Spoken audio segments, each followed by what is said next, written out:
Salut, moi c'est Jérôme Vermelin et vous écoutez Les gens qui lisent sont plus heureux. Et si, à l'heure où les réseaux sociaux vampirisent nos cerveaux, prendre le temps d'ouvrir un livre était devenu un acte de résistance? Ce podcast, c'est celui des passionnés de lecture, sous toutes ses formes, sans préjugés. Dans cet épisode, mon invitée est la romancière Constance Debré. J'ai décidé à un moment de ne pas avoir de bibliothèque. Les livres sont faits pour être lus. Les livres, c'est rien, c'est pas quelque chose de matériel. Les livres ne sont pas des tableaux. C'est comme de la musique, justement. Ce sont des signes qui nous traversent le cortex. Et combien de lettres dans l'alphabet ? Vous allez me le dire ? 26 lettres. Bon, voilà. Et ben, ce ne sont que des jeux avec 26 signes typographiques. Ça n'est que ça. Si je vous dis Love Me Tender, vous pensez forcément à la ballade langoureuse d'Elvis Presley. Le nouveau roman de Constance Debré, qui paraît chez Flammarion, a le même titre, mais c'est une mélodie plus rock qu'elle propose. Un chant de révolte et d'indépendance, à la fois intimiste et universel. Love Me Tender, c'est la suite directe de Playboy, paru en 2018. Un livre dans lequel la petite fille de Michel Debré, l'un des fondateurs de la Ve République, racontait sa rupture avec la grande bourgeoisie dans laquelle elle a grandi. Avec le métier d'avocat pénaliste qu'elle a exercé pendant plusieurs années, pour se consacrer à l'écriture, mais aussi avec le père de son fils, afin de vivre pleinement son désir pour les femmes. Love Me Tender explore les conséquences directes de cette nouvelle vie. Privée de son fils par son ex-mari, qui la juge dangereuse pour leur enfant, Constance se débat avec l'hypocrisie de la société, les amours sans lendemain et le chagrin qui la guette. Elle nage, elle baise, elle déménage et elle écrit, des mots qui cognent et qui claquent pour raconter sa vérité, avec un style brut, dépouillé, sans concession. Love Me Tender est un roman à l'énergie dévorante dont je suis allé discuter avec son héroïne, chez son éditeur, par une après-midi orageuse. Bonjour Constance Debré. Bonjour. Ça va bien ? Très bien. Vous êtes en forme ? Plutôt, oui. Est-ce que vous avez nagé aujourd'hui ? Absolument. C'est vrai ? C'est tous les jours que vous nagez ? C'est tous les jours. Et quand par exception, je ne le fais pas, je me sens pas bien. Ce qui prouve que c'est une vraie addiction, que mon corps et mon cerveau sont habitués, que tout ça va très mal en fait. Mais si c'est une drogue qui me fait du bien, je continue. Je continue donc. Ouais, c'est une belle drogue. Bon, écoutez, voilà. C'est une drogue douce. Ouais, sans doute. Constance, vous venez de publier Love Me Tender, un livre moi qui m'a beaucoup plu, qui m'a secoué, qui m'a attrapé en une après-midi. Je n'ai pas pu le lâcher du moment où je l'ai commencé. Je voudrais parler un petit peu de vous déjà, puis vous savez que c'est un podcast qui est consacré au plaisir de lire, de la lecture. Constance, vous avez changé de vie, de milieu, de métier, de look, de sexualité. On exagère beaucoup tout ça, mais c'est complètement, mais absolument. Est-ce que vous avez fait tout ça à cause des livres ? Non, mais tout ce que j'ai fait, d'abord, j'ai pas changé de look. Je me suis toujours habillée comme je suis habillée. Les cheveux courts, je les ai eus la moitié de ma vie.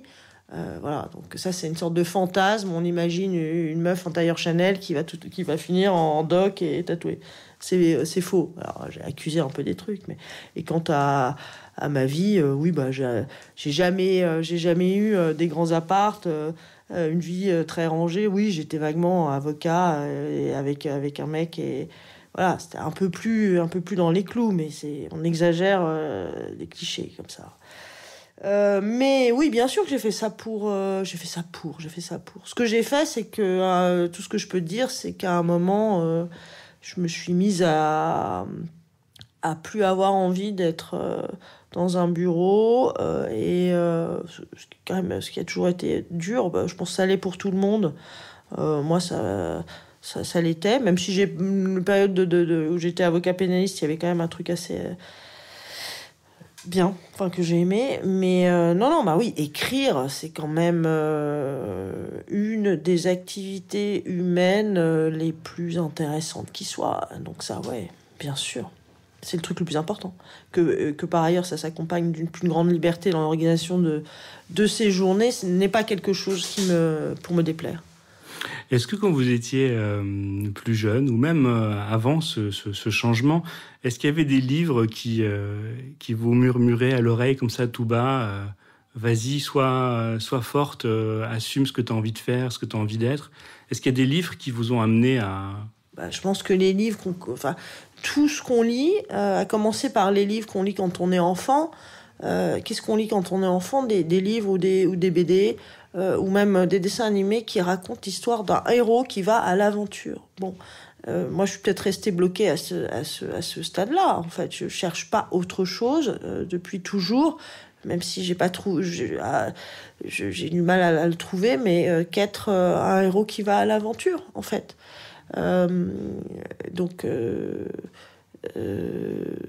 Et oui, je pense que je n'ouvre pas un livre, je n'ai jamais ouvert un livre depuis que je sais lire, sans y chercher un mode d'emploi, d'existence. Comment être un héros qui vit des aventures? C'est tout ce que je cherche. Voilà. Et curieusement, j'ai l'impression que pour moi, ça passe un peu par le fait d'être celui qui écrit le livre sur le héros qui va à l'aventure. C'est comme ça que je deviens le héros. Je suis à la fois le savant fou et le rat du laboratoire. C'est-à-dire qu'il n'y avait pas de livre qui vous parlait directement, qui racontait ce que vous aviez dans la tête? C'est-à-dire que si, à peu près tous les livres qu'on aime ou qu'on lit à un moment sont des livres, sinon on les lit pas, qui nous parlent directement. Quand on lit, j'en sais rien, et c'est pas un livre qui m'a particulièrement marqué, mais c'est pour vous montrer la distance. Quand on lit Anna Karénine, ouais. On est là-bas. À cette époque, avec ces personnages qui n'ont pas grand rapport avec nous. Mais c'est ça. Vous voulez que je vous donne une liste de livres? Non, je vais pas vous en donner. Non, j'ai pas envie d'une liste bien précise. J'en sais rien. Moi, je me souviens que ce soit le Comte de Monte Cristo quand j'avais 14 ans ou Proust à 17 ans. C'est les premiers trucs qui m'ont attrapé très, très violemment, ouais, je pense. Mais avant, il y a eu Tintin. Et puis depuis, il y en a eu quand même pas mal, ouais. Et il y en a... Oui. Est-ce qu'il y en a un qui vous donne envie d'écrire, par contre? Tous les grands livres me donnent envie d'écrire. Ça, c'est un truc qui est... Mais tant qu'on... Bien sûr qu'on le voit, ça, quand on lit. C'est quelque chose que beaucoup de gens ont. Mais ça ne peut se réaliser que quand on a quelque chose à écrire. C'est pas... vous savez, les gens qui disent « je veux vivre », mais ça va. Ou « je veux vivre plus », ou « je voudrais aimer », ou « je voudrais... » Très bien. Ça n'existe pas tant que le geste n'est pas réalisé. Mais oui, bien sûr, moi je suis trop... je veux trop les choses pour me contenter de dire « ah, c'est super, je lis... » Mais d'ailleurs, je comprends même pas en fait qu'on lise tous ces livres qui vous parlent de liberté et de choix finalement radicaux en restant dans des vies sages. Comme si c'était juste une distraction, un peu d'air, et puis ensuite, on refermait la porte et tout allait bien. En fait, la plupart des livres devraient entraîner des révolutions, des divorces, des changements de vie. Oui, je prends les livres très, très au sérieux. Je les prends presque au premier degré. Donc ils poussent tous à vivre autrement. C'est quoi le message de Love Me Tender plutôt? Non, pas le message.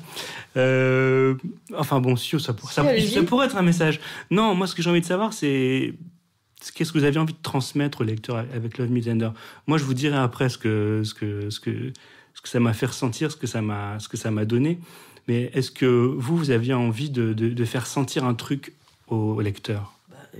J'en sais rien. Moi, oui, tous les sentiments qui traversent les pages et qui sont contradictoires et fluctuants, je les mets là en pensant qu'ils expriment des sentiments, des situations qu'on a tous éprouvées et qui sont vraies.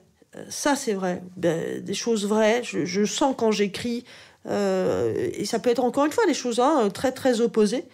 Par exemple, sur la maternité, à un moment, des trucs Enfin, voilà, de grand amour, et puis des moments qui sont pas des moments de grand amour, et les deux sont vrais.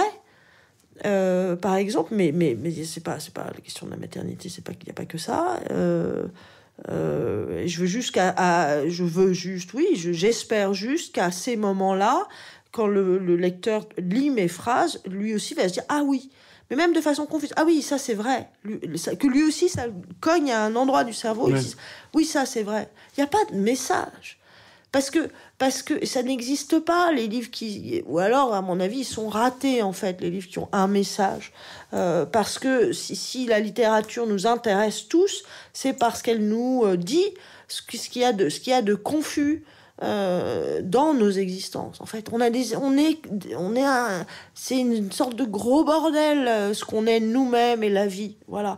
Et qu'on est parfois, justement, traversé par des pulsions soit de tristesse, soit de colère, soit de joie, j'en sais rien, par toutes ces choses-là, par cette confusion même d'ailleurs parfois.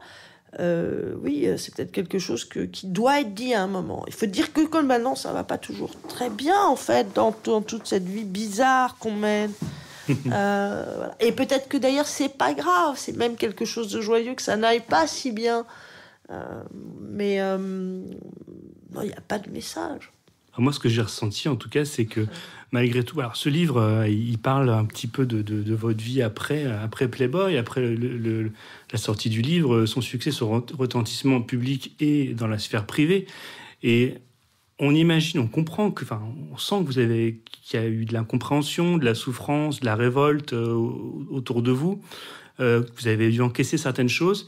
Mais ce livre-là, votre livre, Love Me Tender, il est jamais triste.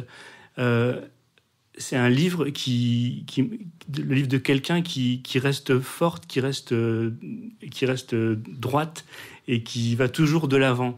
Et finalement, c'est un livre positif malgré tout, quoi. Et cette envie là justement de rester forte, de s'affirmer, de dire aux gens n'ayez pas peur d'être ce que vous êtes, ça c'est important pour vous, non? Bah oui, c'est important. Enfin, c'est important. C'est pas qu'une question d'orgueil, mais il y a de l'orgueil. Et puis non, mais je sais pas. Moi, ça m'intéresse vachement ce qui se passe et j'ai pas peur des choses un peu compliquées. Même, je vous disais au début que j'aimais l'idée d'être un héros qui vit des aventures. L'aventure, c'est ça. Ce sont des choses difficiles. Hein. Il suffit de lire même un Tintin pour comprendre que Tintin, par moment, il est dans des situations difficiles. Alors, soit on veut l'aventure, soit on veut pas l'aventure. Non, mais c'est comme ça, ou bien c'est comme ça. Bon, et moi, je veux l'aventure. Donc, quand il y a des trucs un peu durs, oui, bien sûr que quand c'est dur, c'est dur. C'est dur, c'est dur. Bon. Mais c'est pas grave. C'est intéressant. Parce que c'est là qu'on voit si on est un héros ou pas. Si on s'en sort ou si on s'en sort pas. Puis un héros, ça se relève toujours, en fait. Exactement. Voilà. Ouais. Ou pas, hein, c'est ça le risque. Il faut qu'il y ait un risque. Il faut qu'il y ait un risque de perdre. Mais bon, et tout ça est encore une fois assez relatif. Ça se passe à Paris. Je n'ai pas été poursuivi par des tueurs et j'ai eu 3 repas par jour. Bon, donc tout va bien. Mais oui, moi j'aime bien qu'il y ait un peu d'aventure, hein, qu'il se passe des choses et qu'il y ait du risque. Et moi non. Est-ce que vous avez l'impression d'être un personnage de roman? Je pourrais dire, ce serait tout le monde peut être un personnage de roman. Il y a des personnages de roman, ça ne veut pas dire grand-chose. C'est vrai, il y a des personnages de roman, par exemple, Un homme qui dort de Pérec. Le mec il fait rien. D'ailleurs, il le fait très très bien, rien. Mais c'est magistral. Donc, être un personnage de roman, ça ne veut pas dire grand-chose, mais on l'est et on l'est pas. Et c'est d'ailleurs assez curieux dans ce truc de la promo, de voir à quel point. Mais bien sûr que je joue avec ça, puisque je me mets en scène, en quelque sorte, dans un livre. En disant que c'est effectivement ma vraie vie. Donc il y a une confusion souvent l'esprit des gens entre moi et ce que je suis. Mais peut-être qu'en fait, en fait, tiens, je vais vous dire un truc un peu moins plat, peut-être. C'est que peut-être que mon personnage, parfois me sauve de moi-même. Voilà. Parfois, j'ai besoin de ça, je pense. Alors parfois il m'enferme, il me limite et il me plombe, celui-là de personnage, mais parfois il me sauve. Et puis alors, si je suis un personnage de roman, puisque c'est moi qui les fais, les romans, après tout, il n'appartient qu'à moi de le modifier s'il me va pas, mon héros. Mais la notion de roman, c'est quand même important. C'est écrit dessus. C'est pas ce livre-là, c'est pas un témoignage. C'est important que les gens le Merci. Le sachent. Un témoignage. D'abord, je sais. Alors, franchement, ça m'aurait tellement ennuyé de raconter ma vie. Mais c'est vrai, je n'arrive même pas à la raconter à mes copains. Il y a des gens qui arrivent à parler très très longtemps, comme ça, au café. Ils se racontent pendant des heures. Je dis pas que je le fais pas, mais. Moi, c'est toujours en 2 phrases parce que ça m'intéresse assez peu. Ce qui est amusant, c'est d'en faire quelque chose, d'en faire une proposition. Voilà, de faire un héros, d'aller plus loin dans 2-3 choses qui ont été vécues pour que ça ait un sens littéraire. Et il me semble. Donc non, c'est pas du récit. Heureusement, moi je peux pas les lire, les récits, donc je vais pas en plus m'emmerder à les écrire. Je reviens sur les livres qui vous ont inspiré. Vous avez une façon d'écrire très très très brute, très directe, très énergique, avec des phrases courtes.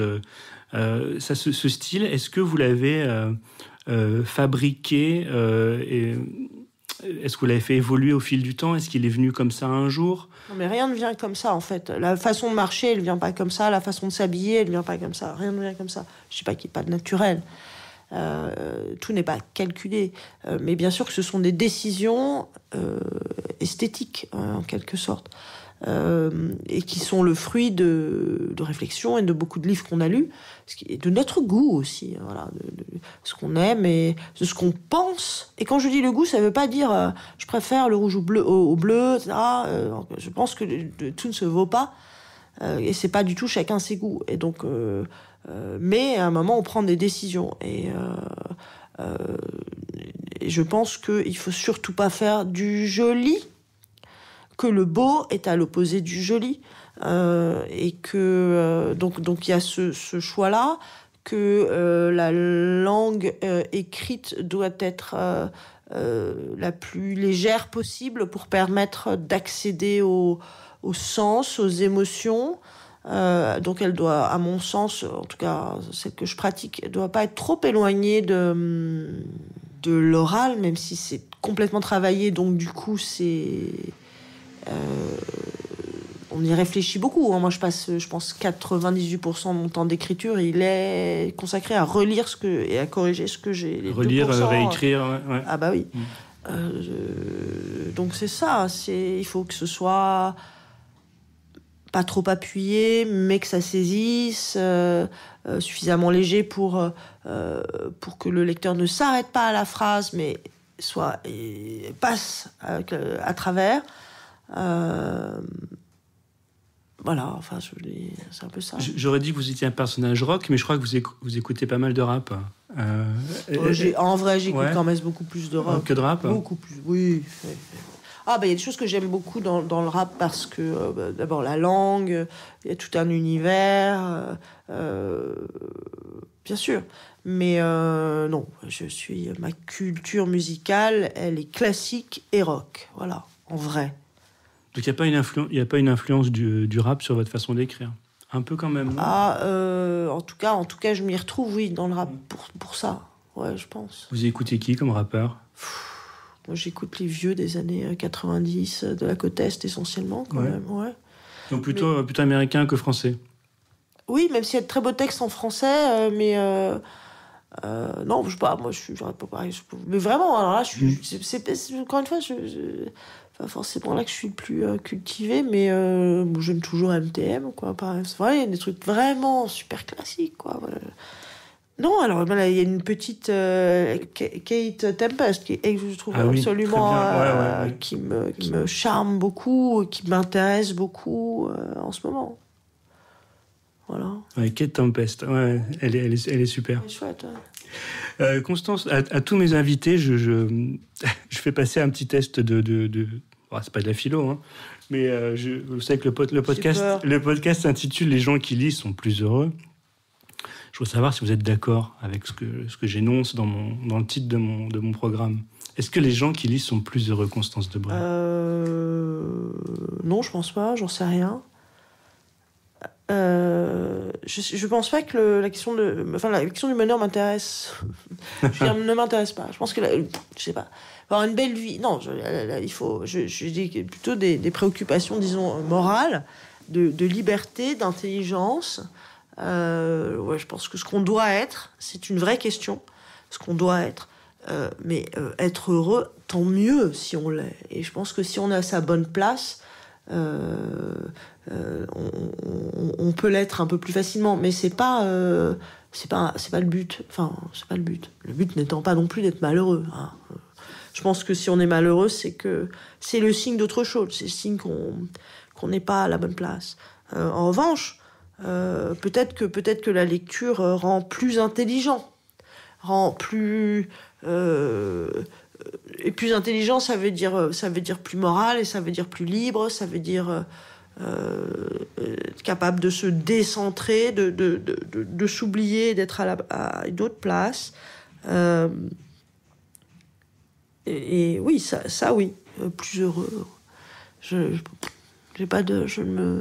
me prononce pas. Ouais, vous, la lecture, c'est ce qu'elle provoque en vous, c'est ça, c'est plus de liberté, plus de réflexion, pas forcément plus de bonheur. Non. Bon, par ailleurs, j'aime bien, c'est aussi un plaisir. Ça, je dois dire, c'est un plaisir. Bah oui, mais parce que je fais partie de ceux qui ont pris ce geste-là assez tôt, et que c'est quelque chose de super naturel.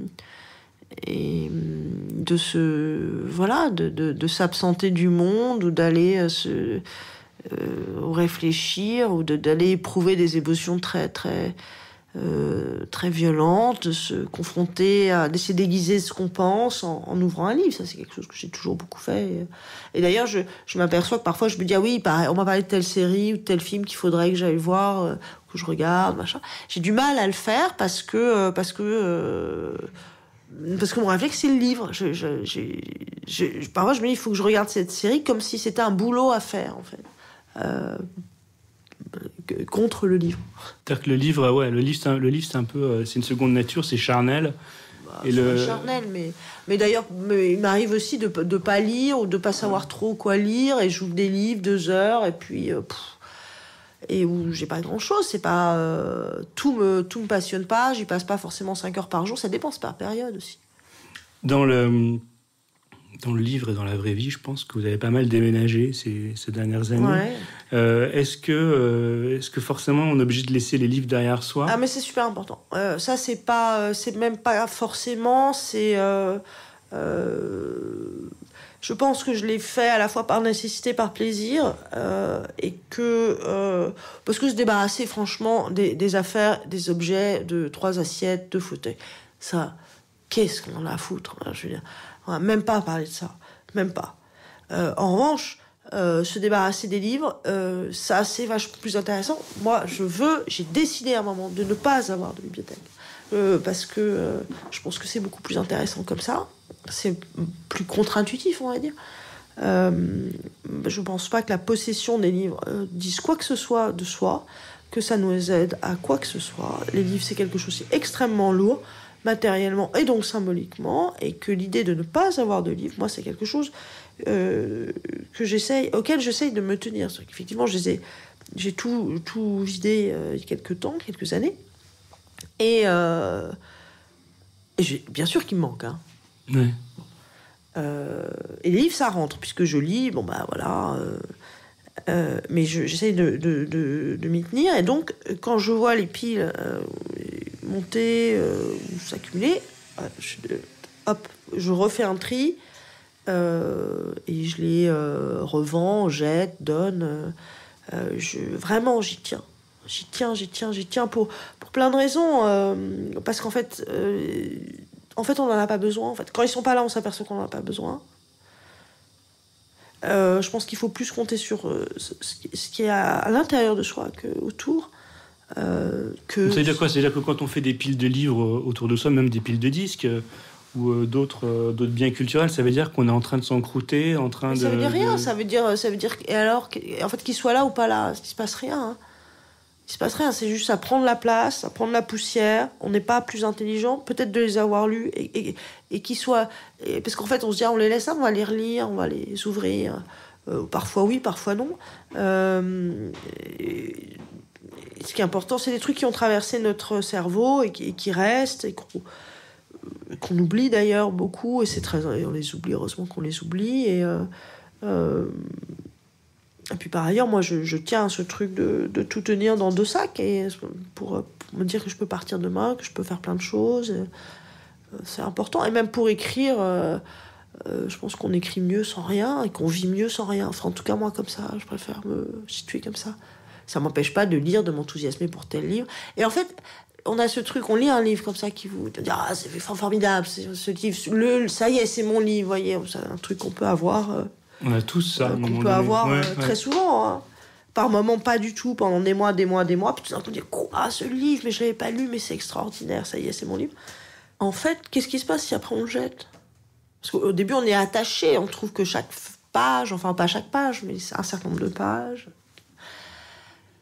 Et en fait, non, en fait, on peut le lâcher. C'est plus intéressant de lâcher les choses. Parce qu'en fait, on les emporte jamais, les choses, ni les êtres d'ailleurs. Et j'aime bien cette idée de vivre sans bibliothèque. En même temps, les livres... Les livres sont faits pour être lus. Les livres, c'est rien, c'est pas quelque chose de matériel. Les livres ne sont pas des tableaux. C'est comme de la musique, justement. Ce sont des signes qui nous traversent le cortex. Je rappelle que les livres, c'est juste... Je sais pas, il y a combien de lettres dans l'alphabet? Vous allez me le dire? 26 lettres. 26 lettres, bon. Voilà. Et ben, ce ne sont que des jeux avec 26 signes typographiques. Ça n'est que ça.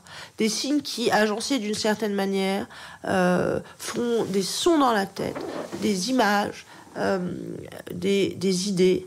Voilà, c'est tout. Donc le papier, la couverture, tout ça, c'est rien. C'est pas ça, le livre. Est-ce que vous pensez déjà à un prochain livre en ce moment? Est-ce que vous travaillez déjà là-dessus? Oui. Ça vous quitte jamais?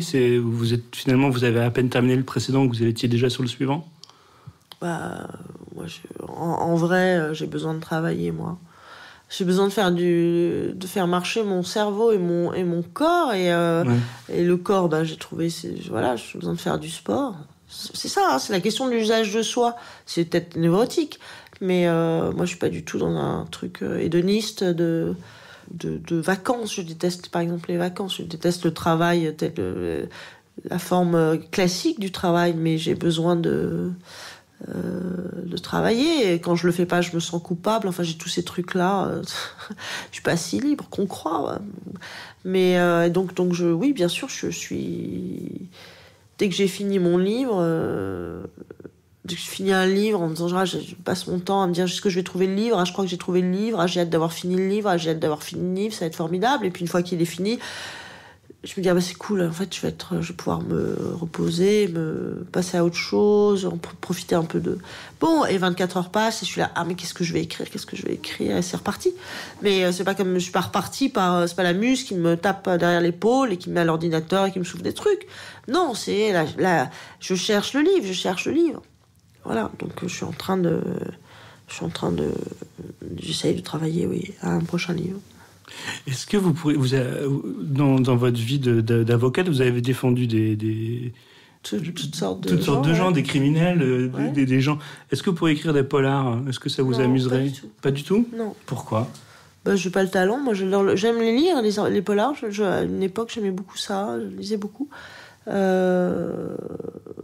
Bah non, c'est pas du tout mon registre. Et d'ailleurs, c'était pas mon approche. S'il y avait une... Enfin, c'est pas du tout mon approche des dossiers, disons. C'est pas un truc de polar. C'est plutôt... C'était des vies faites de violence. Pour le coup, je trouve qu'il y avait un vrai lien entre la littérature et le monde que j'ai vu... quand j'étais avocat pénaliste, et je défendais plus que les représentants les parties civiles. Et donc c'est des vies, c'est des vies tragiques au sens vraiment de la tragédie souvent. Et c'est ça que je trouvais très beau. J'ai un peu de mal, enfin paraît un peu obscène d'employer le mot de beauté parce que c'est des vies souvent très douloureuses qu'on voit en fait quand on défend des accusés ou des prévenus. Mais ça vous manque pas? Non, ça me manque pas. C'est quelque chose qui a eu du sens et que je suis contente d'avoir fait, d'avoir vu des gens qui avaient des vies beaucoup plus dures que les miennes. Et oui, si, je pense que c'est une grande école de... ça m'intéresse, les chutes et les... Pas que, mais... et puis c'est beau de défendre quelqu'un que tout le monde a déjà jugé et que tout le monde a toujours abandonné, en fait. Justement, je crois que ça aussi c'est une vraie distinction. Si vous dites ceux qui lisent, ceux qui lisent pas, il y a ceux qui jugent en fait et ceux qui défendent. Moi j'ai beaucoup de mal avec la position de jugement. Je déteste les positions péremptoires. Vraiment, en revanche, défendre, c'est défendre vraiment ceux que tout le monde a déjà jugé. Et ça j'ai aimé. Et puis il y a quelque chose de combatif contre une violence qui est au moment du procès celle de l'État et celle de la société qui m'a toujours répugnée, ouais. Donc mais non, ça me manque pas. Je fais quelque chose qui me paraît beaucoup plus... Je pense que l'art c'est plus important même parce que si c'est intéressant que vous disiez ça, ouais. Oui, je pense que c'est plus important, ouais.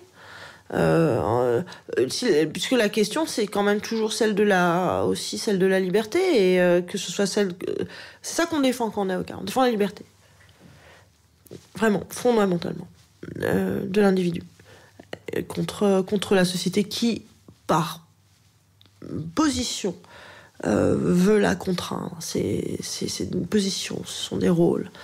La société ne peut pas être autrement, l'État ne peut pas être autrement.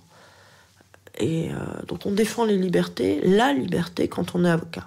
Et à l'endroit où elle est le plus menacée quand on fait du pénal. Et je pense que quand on fait de la littérature, on ne fait pas autre chose que d'explorer la liberté, que de la dire, que de l'élargir par ce qu'on dit dans un livre, par les phrases qu'on propose.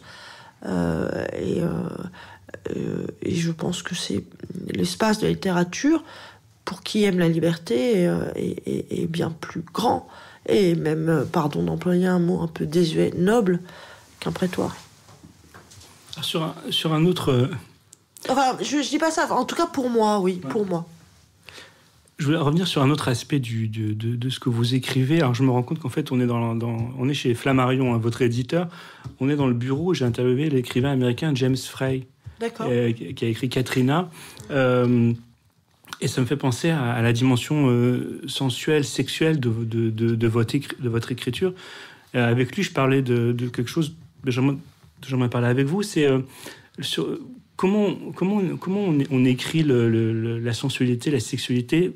C'est quoi tout à l'heure, vous parliez du fait de réécrire, de choisir les mots. Est-ce que cette dimension-là, il y a un dosage vraiment à bien trouver? Moi, je trouve que c'est votre façon d'écrire cet aspect-là, elle est très, peut-être paradoxalement, très pudique. Alors, en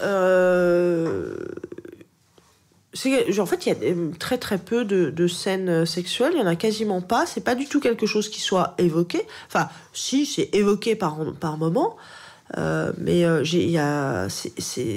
revanche, dans Playboy, je m'étais tout à fait confrontée à cet élément-là. C'était un truc pour moi, un enjeu du livre, puisque je voulais parler d'amour, il fallait donc parler de sexe. Enfin, je veux dire, à moins d'être dans des histoires d'amour sans sexe, mais enfin, c'était pas le cas. Donc, il fallait en parler.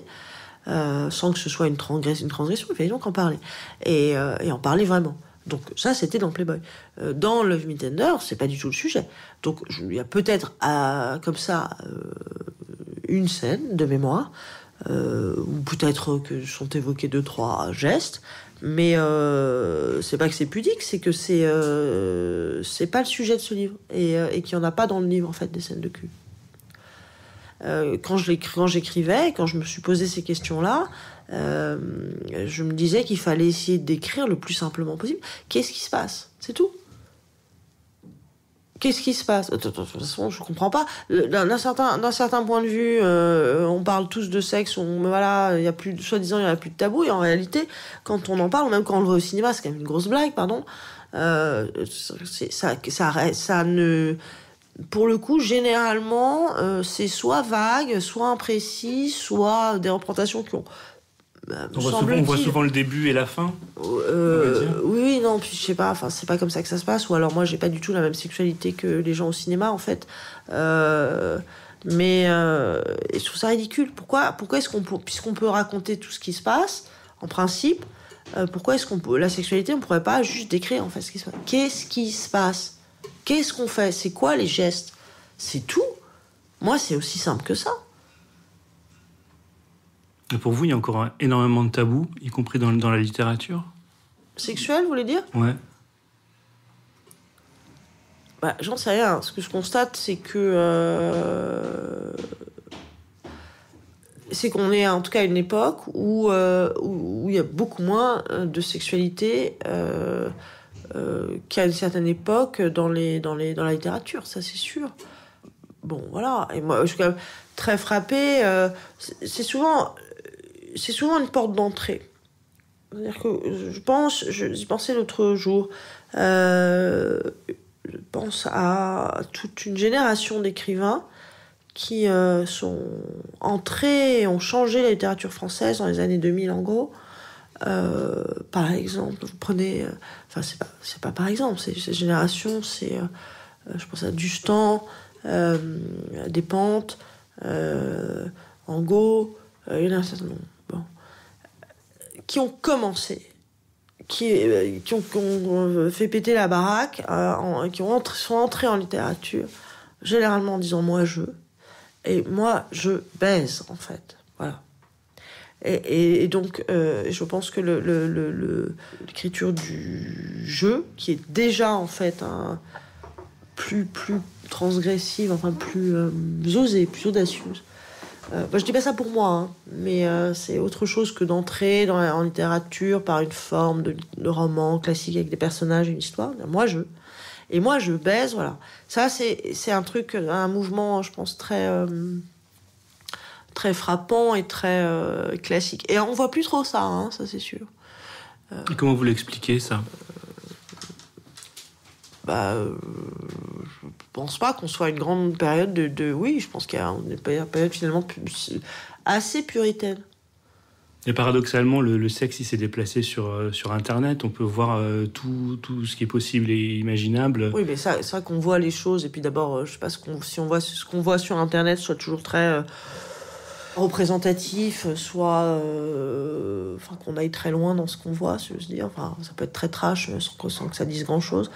Non, la question c'est pourquoi est-ce qu'on peut pas parler. Ouais, c'est vrai, c'est une vraie question, ça. On réfléchit pas assez, on n'écrit pas assez sur la sexualité, mais je pense qu'on est à une époque finalement assez prudente. Je pense qu'il y a beaucoup d'écrivains qui s'autocensurent, les maisons d'édition qui veulent pas qu'on aille trop là-dedans. Après, on peut parler de sexualité en étant très conventionnel. Parce que il faut qu'il en ait un peu, sinon ça voudrait dire qu'on est coincé. D'accord.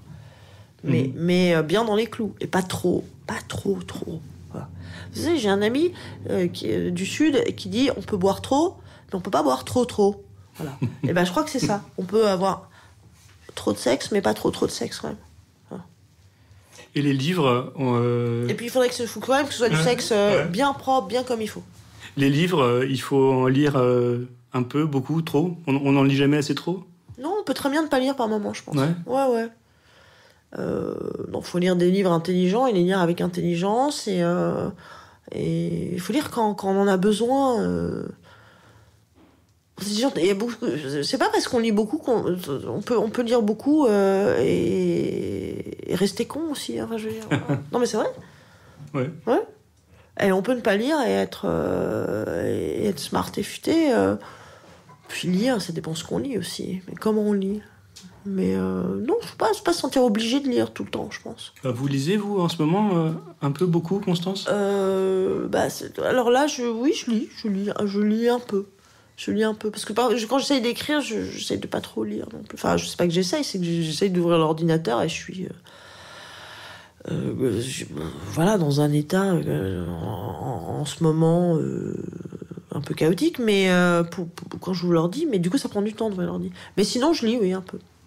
Je lis, j'ai commencé White, voilà, de Bret. De Bret Easton Ellis. Exactement. Oui, c'est bien. C'est un personnage, pour le coup, presque à nous, en Europe, on le célèbre, en France en particulier. On l'aime beaucoup, aux États-Unis, il est plutôt... critique quand même de ce dernier livre, parce qu'il n'a pas l'air d'être trop progressiste, donc on l'a accusé d'être trumpiste. Mais non, mais ça m'intéresse de le lire. Alors... J'ai pas lu tout de suite ce livre, mais là Oui, il est pas super fan du mouvement MeToo. Il trouve son compagnon. Mais moi, j'ai pas besoin. Si on lisait, alors moi ça je supporte pas que les gens aient besoin d'être que les livres et les écrivains qui lisent soient exactement ce qu'ils ont envie d'entendre, enfin, ou disent ce qu'ils ont envie d'entendre. Alors, c'est ça la littérature, c'est se déplacer. Donc moi, d'abord, j'en sais rien. Peut-être que je vais être d'accord avec ce qu'il écrit. J'en sais rien. Vous me dites ça, mais je pense que c'est peut-être lui il dit les choses peut-être différemment dans son livre. Et par ailleurs, faut savoir si on est libéral ou si on n'est pas libéral. Hein. Moi, je suis libéral, c'est-à-dire que je peux lire des vies, des opinions. Qui ne sont pas les miennes, voilà. C'est pas juste je peux m'identifier à un personnage russe quand vous dites, à la bataille pour la campagne de Russie. C'est que je peux lire des opinions qui sont pas les miennes. C'est tout. Voilà. Quand vous dites libéral, c'est au sens anglo-saxon. Au sens, oui. Vous n'êtes pas libéral capitaliste. Non, ça, c'est pas tellement... Je crois pas. Je suis plutôt dans la décroissance. Ok, Constance, merci beaucoup pour ce petit moment. Merci à vous. Autour des livres, autour de Love Me Tender chez Flammarion. Je vous dis à bientôt. À bientôt. Merci, au revoir.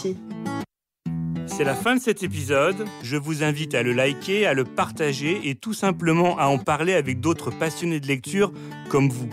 Tous les épisodes précédents sont disponibles sur les plateformes de téléchargement et sur la page spéciale qui lui est consacrée sur lci.fr.